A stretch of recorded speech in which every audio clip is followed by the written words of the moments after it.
Мы договорились об академических обменах студентов, и мы будем ждать студентов университета Арабаева уже в апреле-мае этого года. Надеюсь, что в сентябре наши студенты приедут к вам. Мы договорились о совместных лекциях дистанционных наших профессоров для студентов университета Арабаева и наоборот.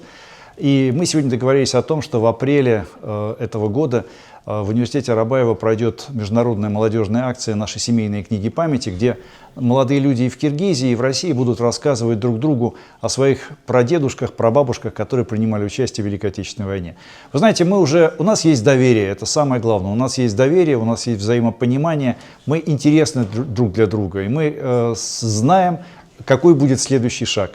Будем ждать в Ярославле с ответным визитом делегации университета, и мы, еще раз повторяю, очень заинтересованы в этом контакте. Ярославский педагогический – это один из старейших педагогических университетов России. Он носит имя великого Ушинского, основоположника современной педагогики, поэтому нам есть о чем говорить. Подписание нашего меморандума между нашими университетами состоялось 20 декабря 2023 года.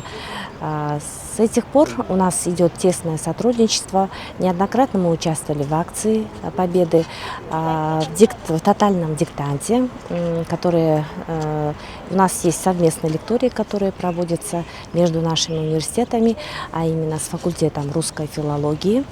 Мы очень рады плодотворному нашему сотрудничеству и надеемся, что оно будет иметь дальнейшее продолжение.